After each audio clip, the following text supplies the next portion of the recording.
Good evening, I'm Ces Orenia Drilon. And I'm Pauline Verzosa. The big stories tonight. An eventful day in Taal, Batangas. Deep in the lake, new evidence is found on the 7th day of the retrieval operations for missing sabongeros. And just several minutes after that, the volcano, standing as silent witness to the search, actually erupts. And Tropical Depression Krising has maintained its strength as it slowly moves up north. Heavy rains and flooding are being reported in affected areas, while several LGUs have already canceled classes for tomorrow. And is there a new tax on bank deposits? The Finance Department is quick to debunk misconceptions on the Capital Markets Efficiency Promotion Act, or CIMEPA, that has social media in an uproar. May nahanap na tayo human remains ulit, yung tadyang na, yung ribs ng tao nakita. Exactly a week into the search and retrieval operations for the missing sabongeros at Taal Lake, 4 sacks containing alleged human remains were fished out by PCG divers. And just minutes after that, an eruption happened at Taal Volcano. Its eruption amid exploration is tonight's big story. A little past 3 p.m. on Thursday, July 17th, thick gray smoke exploded from the crater of Taal Volcano. The emission lasted for 13 minutes. What occurred was a phreatomagmatic eruption, which happens when water and magma mix inside the volcano. According to FIVOX official Maria Antonia Bornas, this kind of volcanic activity is not out of ordinary. In fact, it has been recurring since 2021. She also emphasized that the direction of plume is southeast, which is opposite the direction of the retrieval and search for the disappeared sabongeros. That said, the operation can continue according to FIVOX. At this point, only the Taal Volcano Island, which has been declared a permanent danger zone, is off limits. Early Thursday morning, exactly a week since the sabongeros search began, divers and investigators explored a new area in Taal Lake. This is what the Philippine Coast Guard is calling Quadrant 2. For now, the team is done with Quadrant 1, the area which self-proclaimed whistleblower Julie Patidongan claimed was the main dumping ground for killed cockfight enthusiasts. Still part of the search is a remote-operated vehicle, or ROV. And right before Taal's minor eruption, divers emerged from water with 4 white and blue sacks. According to the Justice Department, these contained human ribs. Sa Taal Lake na human remains, in the area pointed to us by our sources that were also identified by Totoy, by alias Totoy. This time, in the specific area, in the quadrant, kasi ano yan dinivide by quadrant yan yung area. In the specific quadrant, pointed out to us as a site where people were being disposed of. The sacks were immediately brought to PCG's office. From there, this evidence will be turned over to the PNP Forensic Office in Batangas and later to Camp Crame in Quezon City. Before this discovery, 4 sacks have been fished out of Taal Lake. 91 bones have been gathered, with 6 confirmed as human. Meanwhile, the municipal government of Laurel, Batangas distributed relief goods to the fisher folks. The LGU is reporting at least 6 barangays already affected by the week-long search in Taal Lake. These are Barangay Balakilong, Gulod, Buso-Buso, Bugaan East, Berinayan, and Leviste. About 400 to 500 fishermen live in these barangays who can't venture out to the lake because of the operation to locate the sabongeros. Fish sales have also significantly dropped amid already debunked rumors that these marine life feed on human remains. The local government is already thinking of ways to stop economic bleeding. As of now ay pinag-aaralan po na kung idideklara po ang state of calamity sa lokal na pamahalaan. Nasa pag-aaral pa po ito sapagkat pinapakiramdaman pa rin po natin ang economic status ng ating bayan. Dahil po sa mga sa nagaganap na pagbaba ng sales ng ating mga tilapia at bangus dito sa ating. For News 5, Ian Suyu, we are One News. The 3 people exhumed from a cemetery in Laurel, Batangas on Wednesday were not victims of the Duterte drug war. The Justice Department says the remains belong to those connected to Sabong. The victims were earlier brought to funeral homes around Taal Lake. And when no one claimed the bodies, one of whom was a woman, they were buried. The DOJ says these remains could be from reported Sabong disappearances back in 2020, not included in the list of sabongeros. That's the subject of the ongoing search. Itong kahapon naman, kasama sa pahayag niya yan na in Lipa, there was a pregnant woman. Parang yun ang nakikita namin na possibility. Kasi pagdudugtungin mo yon, tapos meron pang ibang telltale signs, but I cannot reveal to you now. But there was a telltale sign where he said that that is probably the people who were picked up and killed in Lipa. Meanwhile, former NCRPO Chief, retired Police Lieutenant General Jonel Estomo wants a public apology from self-proclaimed whistleblower Julie Patidongan alias Totoy. Estomo is threatening to sue Patidongan for saying that he is part of the Alpha Group and is involved in the disappearances of the sabongeros. Patidongan also claimed that Estomo wants him killed. Patidongan has since recanted his statements in an interview and has apologized to Estomo. Now let's get an update on Taal Volcano's activity after this afternoon's phreatic eruption. And we have with us FIVOL's Director, Dr. Teresito Bacolcol. Good evening po, Katoto, and welcome to The Big Story. Good evening din po sa inyo, ma'am. Ano po ang inaasahan nating aktibidad ng bulkan sa mga susunod na araw? Well, after the eruption kanina, hindi na po ito nasundan. But again, since the volcano is in alert level 1, we would still expect every now and then phreatic or even phreatomagmatic eruptions. That's the reason why we're telling the people living around Taal Volcano not to venture inside the Taal Volcano Island because that's a permanent danger zone. And like what happened earlier this afternoon, the same phreatomagmatic or even phreatic eruption can happen anytime without warning. But it will be safe for the PCG divers to continue their operations underwater. Yes, that's right. Because our recommendation is that no one should go inside the Taal Volcano Island, which is the permanent danger zone, and the Taal Caldera Lake is already beyond the permanent danger zone. Well, Dr. Bacolcol, FIVOX did say that the direction of the plume is headed towards southeast, meaning it is opposite the direction of the search and retrieval operations of the PCG. So this wouldn't affect kahit yung quality po ng tubig. Tama po ba, Doctor? No, I don't think so. Kasi po, again, as mentioned earlier, towards the southeast naman yung plume natin. And yung search and retrieval operation is on the northwestern side, which is the opposite side. So I don't think it will affect the water quality. What about the air quality, Doctor? If we have sulfur dioxide, it may affect the air quality. But right now, since umuulan, sulfur dioxide can easily be dissolved in rain. So in water, sulfur dioxide can easily be dissolved. So once again, we don't expect the alert level to go any higher. Yes, for now, we maintain the alert level 1, and we'll see. But as of now, the alert level stays at 1. We are evaluating all data, and any significant changes will prompt the reassessment of the alert status. Doctor, I wanted to ask about the possible effects of chemicals from Taal Volcano, such as sulfur, right, into the water of Taal Lake, because they are saying that this could affect the search for the human remains and even the actual evidence, especially since it's been almost 4 years since these sabongeros were reported missing. Magkaka-epekto po ba talaga yon sa mga remains na nasa Taal?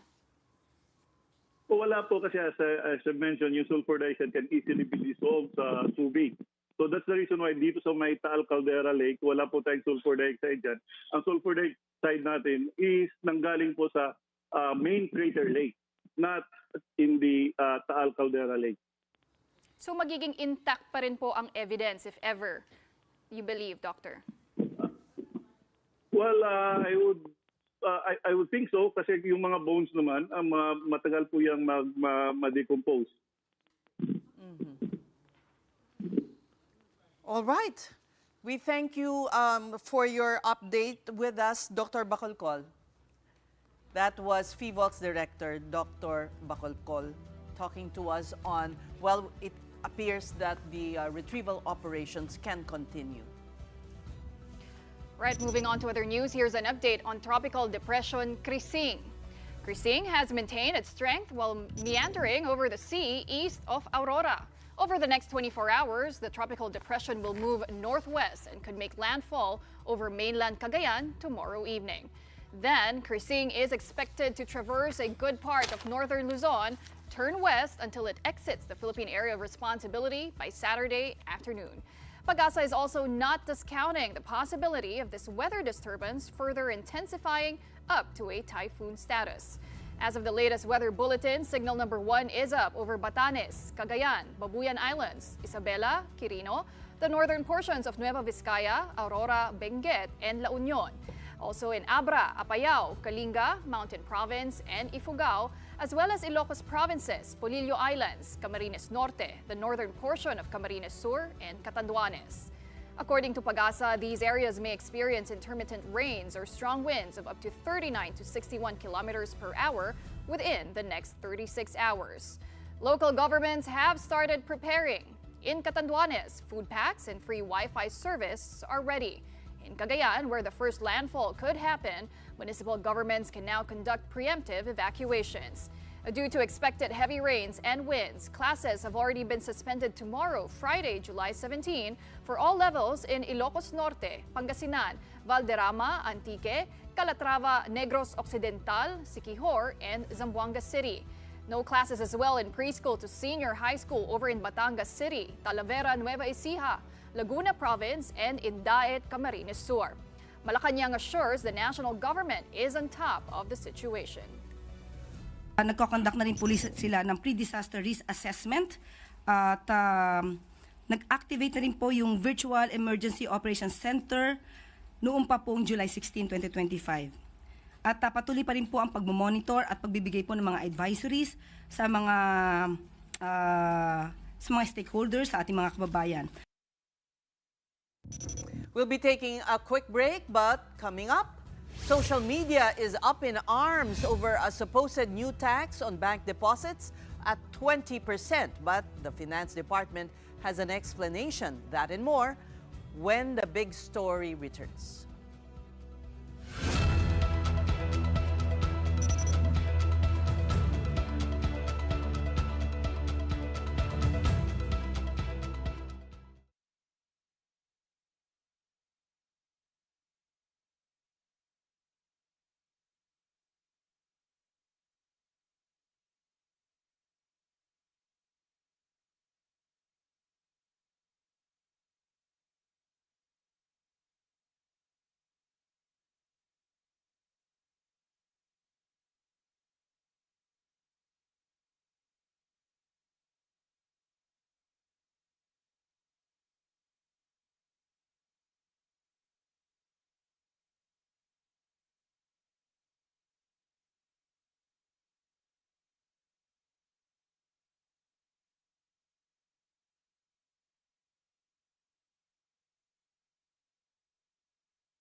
You're watching the big story here on One News. Netizens were up in arms after banks implemented new rates, thinking their savings were being taxed under a new law. But the Finance Department is now clearing the air on what the Capital Markets Efficiency Promotion Act, or CIMEPA, really does. Signed in May and in effect this July, CIMEPA introduces tax reforms to boost investments, including slashing the stock transaction tax from 0.6 to 0.1%. But the buzz online came from a uniform 20% tax on interest income. The Finance Department has since issued a clarification saying the tax is not on actual savings but on the interest it earns. It also emphasized this is not a new tax but an existing one that has now been standardized under CIMEPA. The law standardizes the tax rate on deposit interest to a flat 20% regardless of account type or holding period. Before CIMEPA, only short-term deposits were taxed at that rate, and long-term time deposits and foreign currency accounts used to be taxed less or not at all. Now, those exemptions are gone. The Finance Department said this corrects a system that favored high-income individuals who could afford to hold long-term deposits. RCBC Chief Economist Mike Ricafort says small savers would not feel much difference, but those with large time deposits or dollar accounts could take a hit. He advises looking into investment options or tax-free accounts like Pera or personal equity and retirement account to offset the impact. And to further explain this, we have with us Michael Ricafort, Chief Economist with RCBC. All right. Good evening. Welcome to the big story. Can you hear us? Hi, good evening, Hi. Sess, Pauline, and your viewers. Yes, I can hear you. Okay, how can we calm down savers? What can we tell them that so that they can be assured that their savings are not at risk? Yes, because this is something that has been existing for many, many years and decades. A 20% withholding tax on interest income earned on deposits. So this has been there, no change under the CIMEPA law for peso denominated deposits. The only change is just on the tax exemption for time deposits that are longer, for instance, longer than 5 years. Those are tax exempt. So now they're now covered 20% withhold, and it usually cater to wealthier and more affluent people and customers. Actually, And that's not what some... the other change. Go ahead, go ahead. Yeah, and the change may be on dollar deposits, the FCDU deposits, because the withholding tax before July 1, because that was the effectivity date, July 1, prior to that it was 15% withholding tax on interest income on dollar deposits and other foreign currency deposits. Now, it's already the same as peso at 20%, and non-resident foreigners are still they would still enjoy the 15%. It's just the resident depositors for dollar deposits and other foreign currency deposits under the so-called FCDU deposits. So those are the changes, and it's really meant to help attract and at least maintain the large foreign FCDU deposits here in the Philippines relative to the other countries. But over the years, that has been increased also for FCDU deposits. Like for instance, in the late 1990s, it was increased from 7.5% to 10%, and then it was raised again to 15%. Now it's at from 15%, it would be raised to 20%. It's already the same as the withholding tax for peso deposits. So it's really meant, the law is really meant to simplify Simplify the structure. Yes, but taxation for bank deposits, for passive income. So that's right. but you know, So it's not well, but if you are to look, yeah, go ahead, he says. yes, but it's not just the wealthy people who are hit, but I guess retirees, not even average Earners. earners. Yes. So how much is the government really supposed to raise from this measure?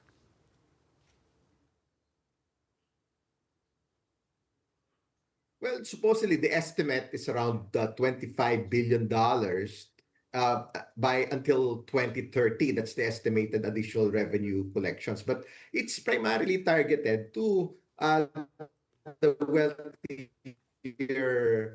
individuals. The depositors may also, for instance, or for FCDU deposits, there's that increase from 15% tax. Now it's 20%. So that would be an additional 5% uh, uh, uh, tax on the interest that they other deposits and other foreign currency deposits for resident depositors, those here in the Philippines. So yeah, but then again, normally these are targeted to the higher income classes, the more affluent ones, and maybe some of those in the middle class. And well, essentially, well, the essence really is to simplify everything.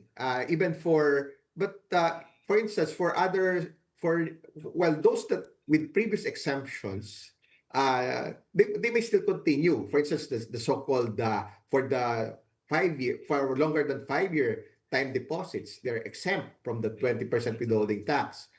Those existing instruments are the application of the law is prospective. It would only cover the new deposits, but the existing ones, they would still continue to enjoy, given the prospective nature of the SIMEPA law.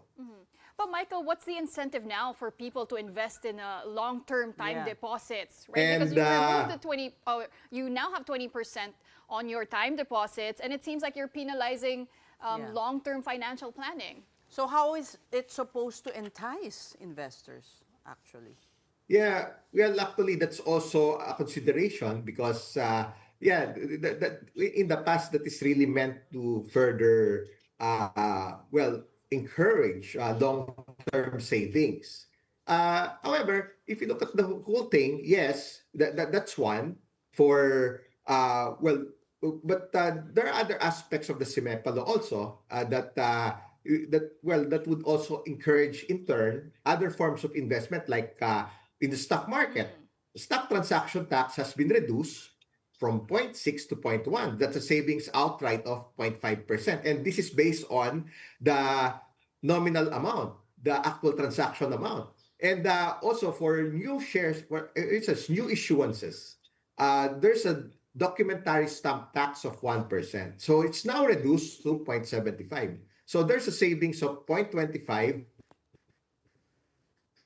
And on top, for new issuances, say new share sales, IPOs, follow-on offerings, etc. So new issuances, that would be a total savings of zero point 0.5 for the stock transaction tax and another 0.25 for the documentary stamp tax. That's 0.75. The essence of the law there is to entice, especially large funds, to put more money into the country on the hope that it would increase liquidity and trading activities here in the country, especially The foreign funds, reduction- narrowing the differential or the gap with other ASEAN and Asian markets and other countries around the world. So that's an outright savings of 0.75 from the point of view, But the say, for reduction foreign is investors. smaller than the increase. The reduction in stock transaction tax is smaller than the increase in tax for long-term savings. Well, So are we saying Well, that the actually- government wants the public to, I guess, put money more in the stock market, in the capital markets, rather than the long-term savings? Well, that are it's really safer, I actually guess. there are other. Well, there are other. Well, they're different. One is an investment product based on market forces, market prices. Of course, they do vary. Sometimes well, there's some market risk, of course, involved, uh, but also on the balance, there's also prospect of higher returns, higher risk, higher return. Whereas for deposits, it's more guaranteed. Yeah. No, Yeah. if it's guaranteed, it's kind of safe. Yeah. So it's one way to also diversify and there are other options. For instance, like the Pera law. There are also some tax breaks there. That's an entirely different thing, no. But that has been there for quite some time already, for a number of years, and the take up is not yet that huge. And this is like similar to the 401k in the US that encourages savings for retirement, and there goes the tax exemptions there, some tax breaks there, to encourage also it's part of financial literacy actually, to Yes, diversify that is needed people to though save. in a country where our population is, the savings rate is very low. Our people need more education in financial literacy, and then we have this regulation that somehow lessens the desire to put your money in a long-term safe savings account. Well, yeah, it's really, so to speak, it's really putting it's really the wealthier, the higher income brackets, the wealthier Filipinos, wealthier citizens, those who can afford to pay higher, while these simplifying the passive income, the so-called passive, the tax, the withholding tax for this passive income, to simplify it to just 20%. Because, the principles here, there's a need to also level the playing field. It should be fair, say, for both local and foreign investors, big and small investors alike. They should be taxed the same at 20% for as a matter of equity, principles of fairness. It's really an entirely different principle itself, while also simplifying it, and at the same time, because the claim here also, one of the premises is that the exemptions in the past may unduly favor the wealthier asset class.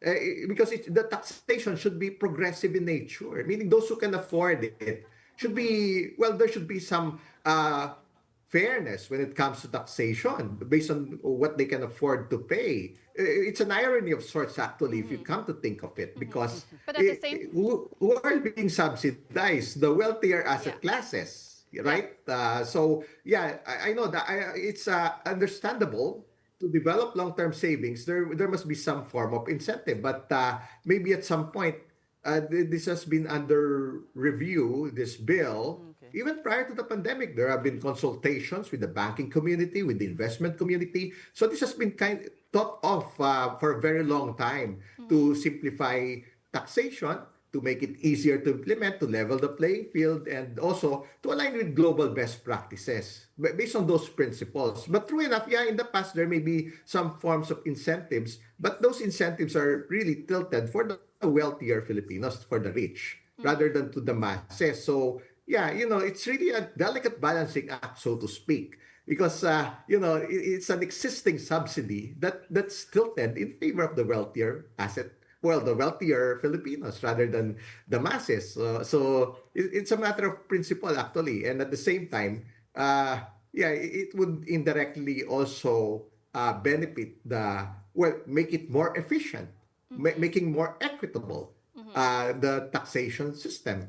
Because because it's Michael, a there are delicate. also a lot of Filipinos who invest in these long-term time deposits, and that's their income. They earn from that, right? Their goal in life is to, let's say, save 8 digits worth of savings and then earn from that interest. So right now, what would you advise Filipinos to do? Is it also diversifying into MP2 funds, which I believe is still tax-free?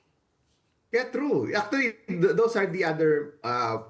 There are alternatives. Yes, you going through other investment outlets. Yeah, and that the MP2, the Pera, those under the Pera, that they have all the essence and principles of All encouraging right. So you long-term would advise savings that. for You would building advise that. retirement funds. You would advise Yeah. that. So yeah. Yeah, so Kasi it's really a matter of tinatamaan din ng middle class whether you like it or not, di ba? We want an emerging middle class. They're not exactly that wealthy, but they're savvy maybe in investing their money or putting aside money for their retirement, and tinatamaan sila dito. yeah, true. Yeah, it's really, this whole initiatives to also further develop the capital markets. If you look Okay. at the whole package, the different aspects, it's really meant, well, bottom line there, yes, to encourage people to save more, to invest more, build their retirement funds, build their wealth funds, financial literacy, make their money work better for them, and at the same time, something that's in an environment that's more conducive. Actually, yeah, especially those in the equities market. We have seen it to further boost the activities there, further boost the market, and hopefully it would all attract more both foreign and local funds and bring more activities, and it's making more the deployment of capital into more productive uses, and everything it's a win-win. The investors would earn more because investment is an entirely different thing. Investment it's based on market forces, no? And All the right. other one Well, on the other side, the depositors with more guaranteed income. We thank you for your time. You're doing a great job of being defending this for the government. We thank you so much, Michael Ricafort, Chief Economist with RCBC. And now moving on to another story, President Bongbong Marcos remains open to relevant suggestions from Vice President Sara Duterte if it will help the public. Palace Press Officer Claire Castro issued the statement after the office of the Vice President said Duterte is being kept out of the loop. Castro said that it was Sara who said she is not willing to help the government. Castro recalled Duterte's statement about having a formula to bring down rice prices, which she did not want to share with the Marcos administration. Para po on the part of the palace, welcome po kung ano man po ang suwestyon na makabuluhan, magandang suwestyon na magmumula sa OVP. Hindi po ito tinatanggihan at hindi po sinasara ng Pangulo ang pintuan sa Vice Presidente. Lahat po ng maaari ang suhestyon na makabuluhan ay tatanggapin po yan kung ito naman po ay makakatulong sa taong bayan. Castro was also asked about the Duterte bill that Senator Amy Marcos filed seeking to prevent extraordinary rendition as inspired by what happened to the former president. Castro's simple remark, good luck. Trabaho naman po ng isang senador na gumawa ng makabuluhan na batas para sa taong bayan, sa ikauunlad ng bansa, hindi para sa pansariling kapakanan. So, good luck po. Castro also neither confirmed nor denied Executive Secretary Lucas Bersamin's statement that the government may arrest the other co-accused in the drug war case. That includes Senator Bato de la Rosa. Castro simply said that as of now, the government has not received any communication on the matter. The palace likewise announced the new chairperson of the Energy Regulatory Commission. Attorney Francis Saturnino I will replace Mona Lisa de Malanta starting August 8. Also named as new commissioners are lawyers Amante Liberato and Paris Real. A seasoned energy expert, Attorney Juan brings with him decades of experience in regulatory affairs, having previously served as Executive Director and General Counsel of the ERC, and currently as President of the Independent Electricity Market Operator of the Philippines. We're going to pause for another breather, but right after that, one foundation is building homes with alternative and locally grown materials.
Head doesn't sometimes guarantee safety. With typhoons, floods, earthquakes hitting us hard year after year, millions of Filipinos remain in homes that are one disaster away from collapsing.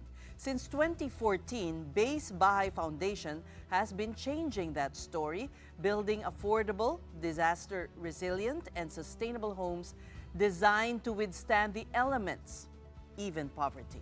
And they're doing it through innovative construction and community partnerships. Here we feature companies that put a spotlight on sustainable initiatives. Welcome to Sustainability.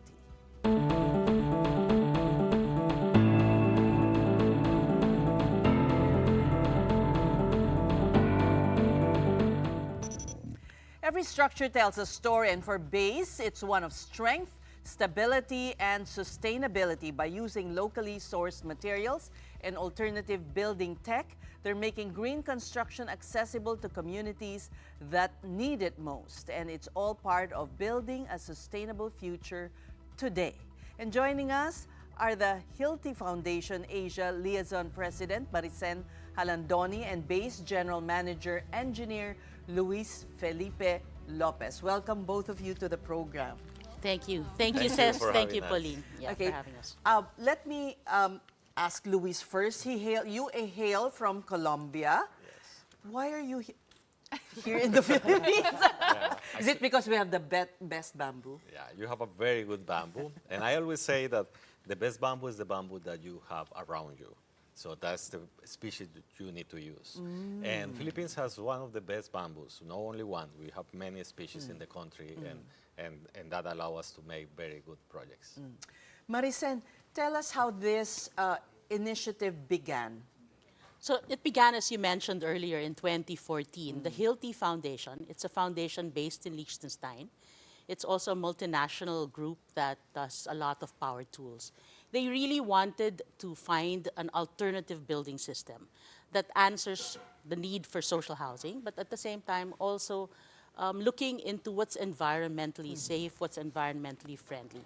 So we started in 2014 and zeroed in on bamboo, it being a very renewable material, sustainable, and of course it grows really fast. It's a grass. So it's a really sustainable material. And then we brought Luis in, who happens to be really an expert in structural for bamboo. So he came to the Philippines and actually he was here very early on when we started research and development. So he's been here for, I think. You call Philippines your home now? Yeah, of course. After 11 years living here, it's my home. You have a proprietorial design or technique combining bamboo with concrete. Yes. Yeah. Luis, you're the engineer. Yeah. Explain it to us. Our technology is called cement bamboo frame technology. It's a frame made of bamboo with a plaster on cement. And this combination makes the technology durable and also very strong.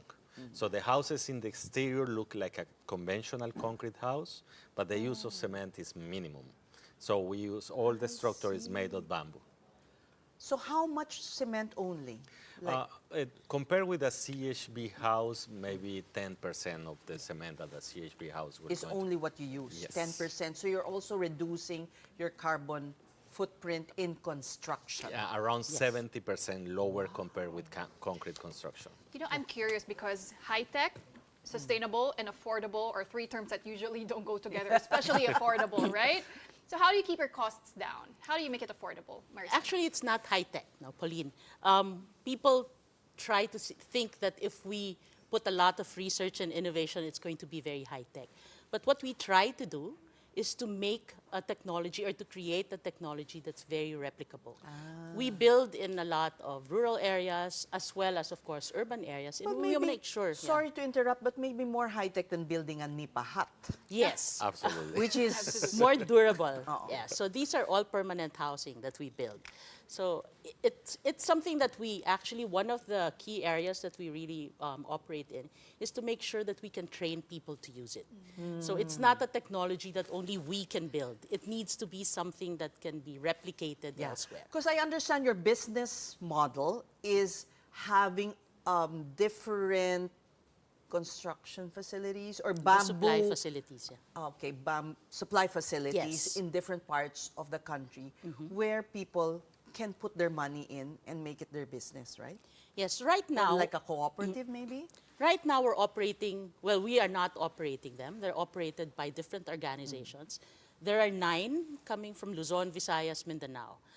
Different models in each. The first one was actually put up by farmers. I've So- seen Kawayan Collective. Yes, Kawayan Collective in Dawin, in Negros Oriental, and they've expanded their business to even value-added products, also from bamboo.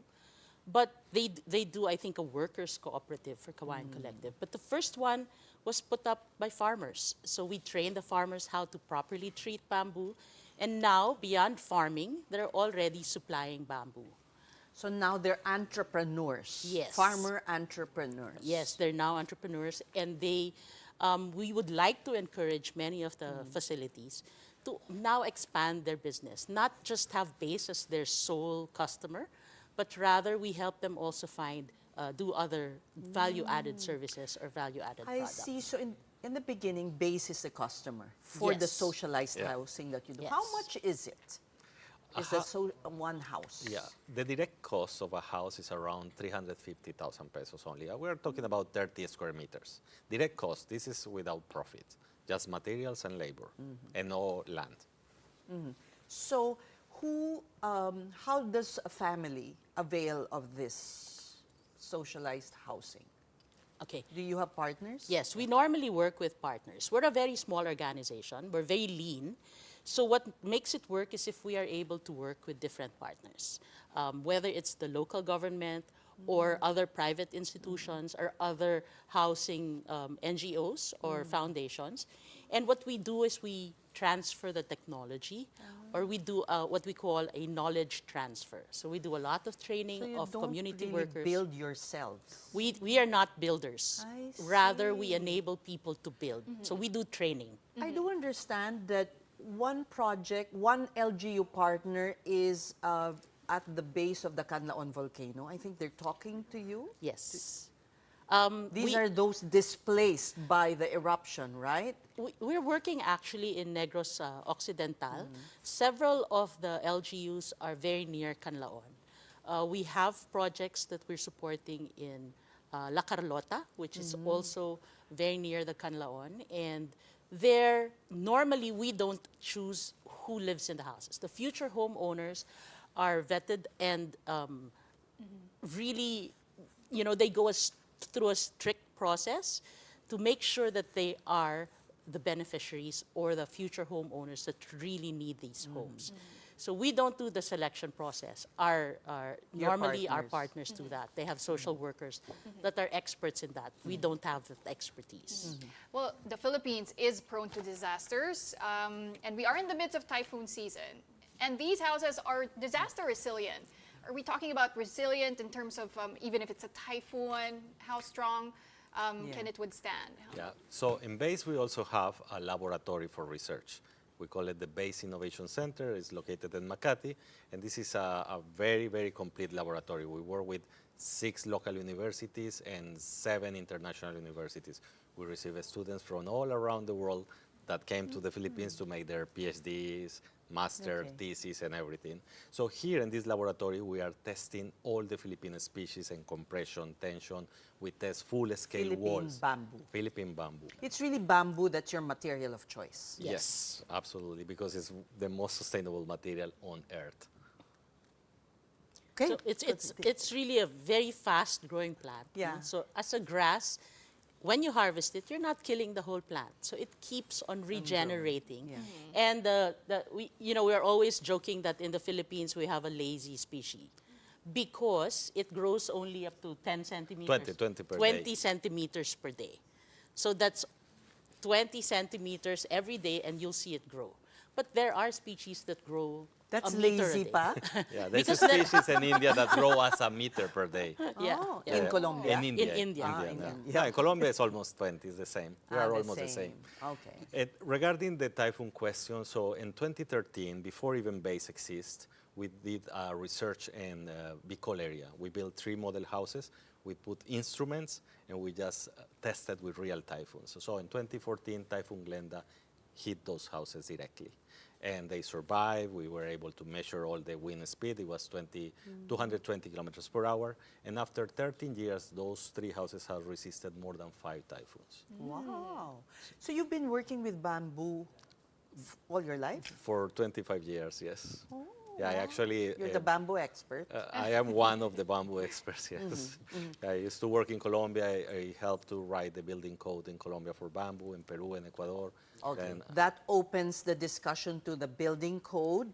Recently, you partnered with the structural engineers of the association for the code. Yeah. But this code has to be passed into law, correct? Or Yes. Okay. So what are efforts toward doing this? Yeah, we have been working with the Association of Structural Engineers for at least 3-4 years. We are very close with them. They create a committee for bamboo. They have a real interest to introduce sustainable materials into the National Building Code.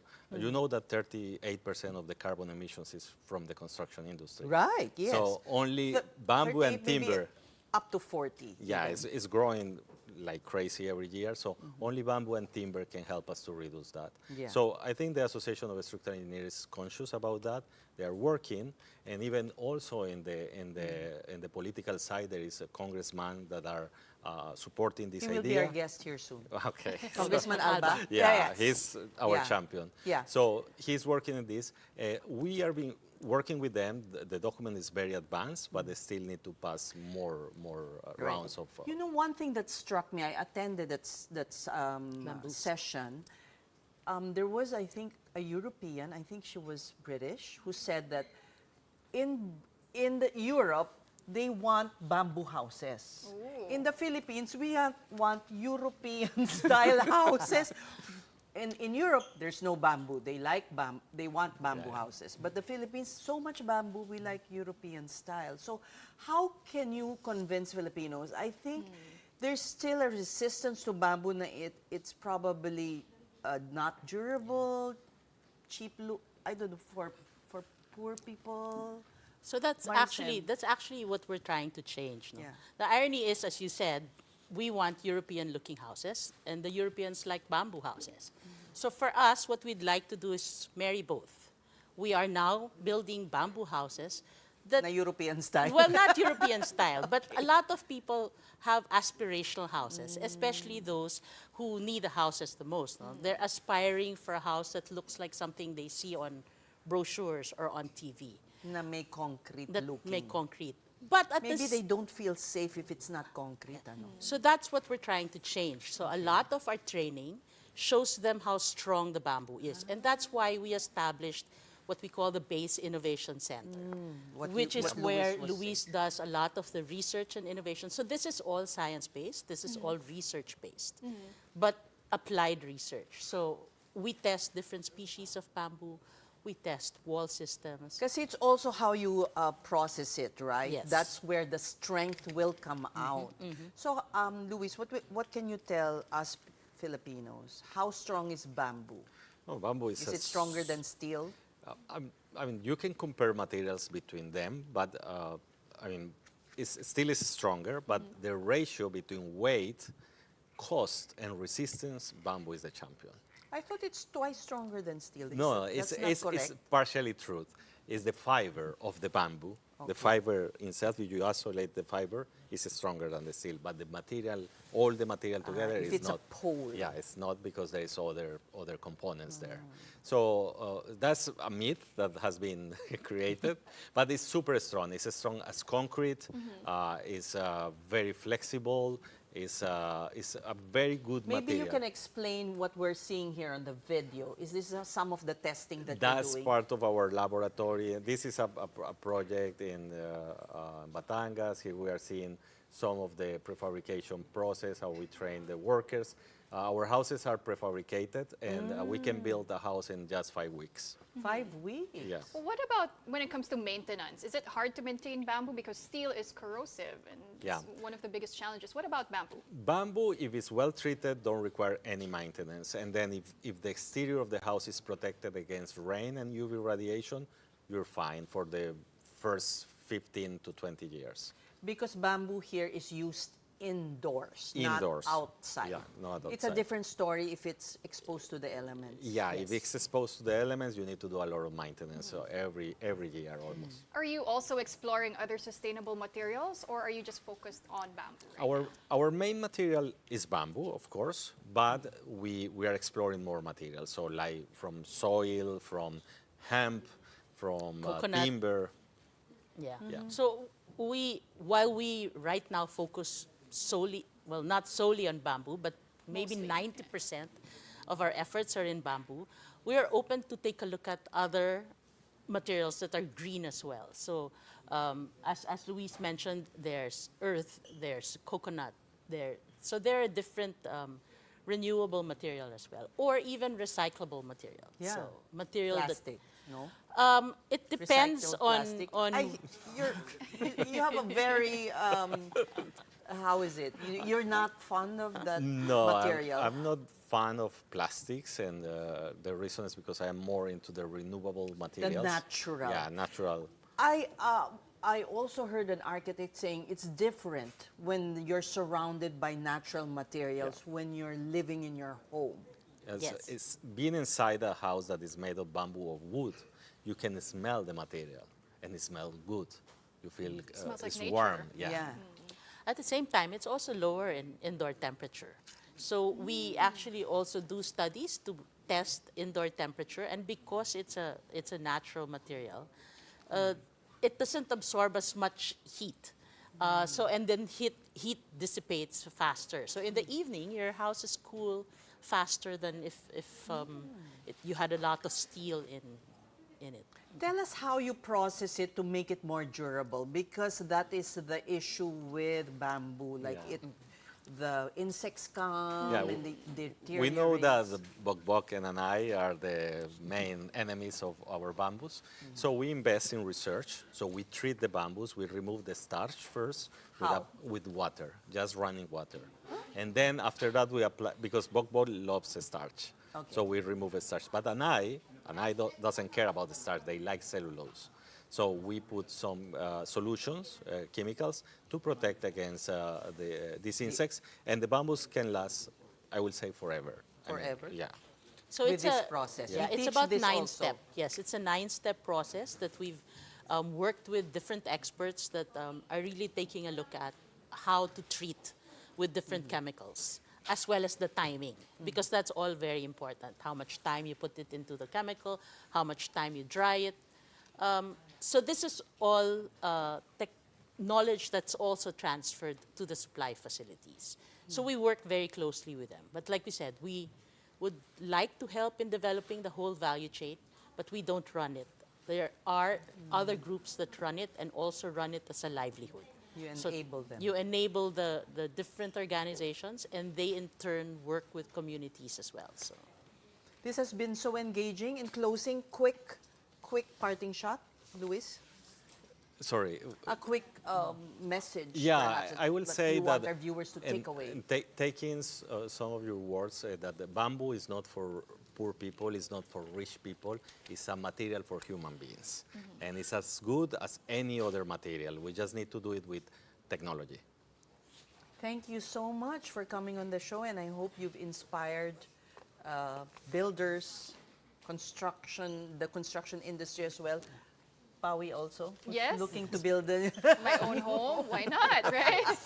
thank you for Thank you having very us. much for having us. Yes. Thank you. That was Hilti Foundation Asia Liaison President Maricen Halandoni and Base General Manager Engineer Luis Felipe Lopez.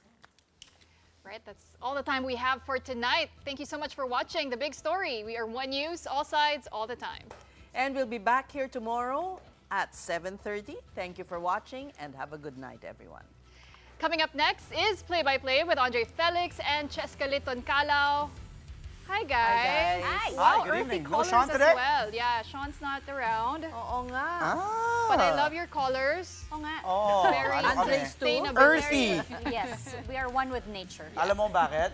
It's Sustainability Day. It's Thursday. Yeah. Yeah, it's like we No. planned it. The universe conspires for us to wear Earthy earth colors.